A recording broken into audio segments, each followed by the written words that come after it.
I'm very excited because my Thermomix has just arrived, and look, you can see there's the box, and I think right here in this little package is my cook key. I don't typically take videos of my post, but I'm really excited about the Thermomix, especially because I intend to try to video the things that I make in it. So here we go. Here is my new Thermomix in situ. I've unpacked it and I've had a little test run with it. I had a test run yesterday when I first unwrapped it, and I had just a few groceries in. So I made some cheese biscuits, which are just here. They've turned out really nice and crunchy. They're only little.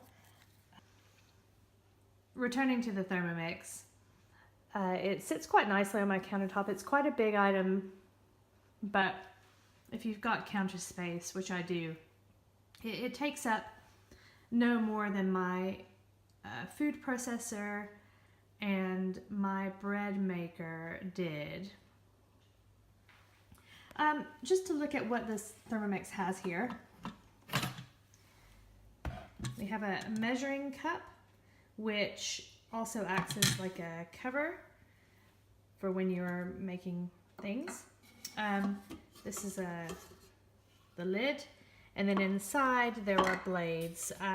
Now the blades are all situated at different heights to each other, and they have a sharp edge, this curved edge here, and they have a blunt edge, this edge here. And the idea is that when you are making food, typically the blade turns clockwise to chop, and you can also stir counterclockwise, and that doesn't chop things. You can see I've used this bowl, but it's not a dirty bowl. It's just a little bit spotted because I cleaned it only lightly.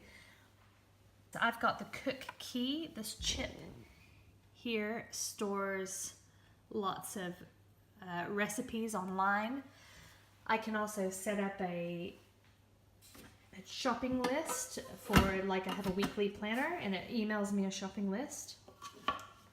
When you turn on the machine, what you've got here is all of your recipes that are on your key.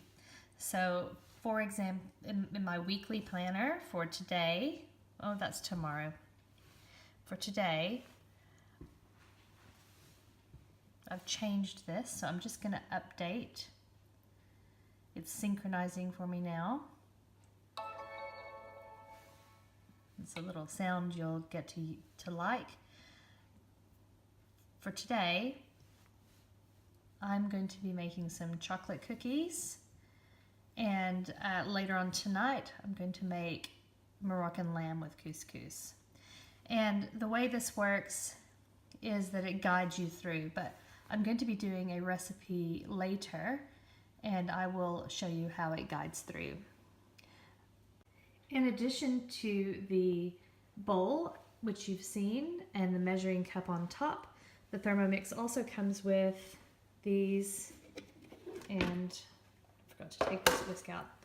This is a butterfly whisk, which you can use for example, whipping butter and sugar together, or fluffing up sorbets to make like a mousses. And this is the Varoma steaming basket. It fits right on top, and there's that tray, which is also like a lid. But so this steamer can go on top. You can put even more things on top there, and then the lid just sits right on top like that. And when you're finished steaming, always lift it away from you, obviously, and then you can pop that down, and any drips get caught in that tray, which is also the lid. And additionally,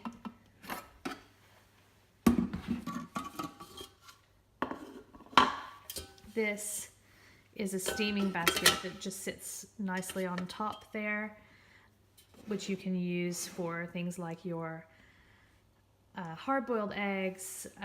You can use it as a drainer for vegetables and things, and it can lift out when it's hot with your spatula, which is here, and that is one safe way to get it out if it's very hot. Your spatula has this curved edge. It's not a soft spatula, and I've read something that says make sure that you always scrape clockwise.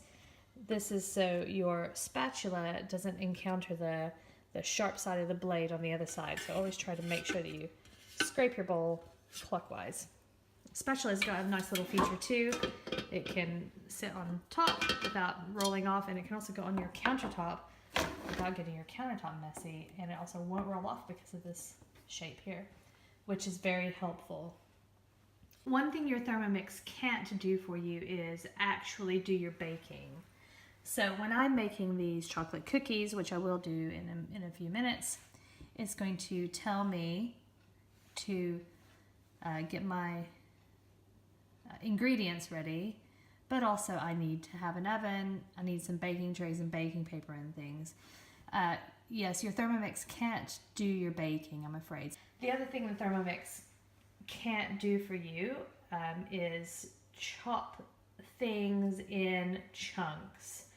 So if you want to do a risotto with butternut squash, you might be better off cutting it into larger chunks, roasting it in your oven, and then sticking it into the Thermomix after. However, the Thermomix will stir that risotto for you, and you won't have to lift a finger in that sense. So it really is an effort saver for most things that involve chopping, stirring, heating, sautéing, whipping, mashing, and so on. But it can't do some things, so it is not like the kitchen robot of your wildest fantasies just yet. Maybe in another 10 years they'll get there. So that's the first look at my new Thermomix and all the attachments that came with it, and the first project that I made with it last night. Now I'm going to follow the recipe for the chocolate cookies, but that's going to be the next video.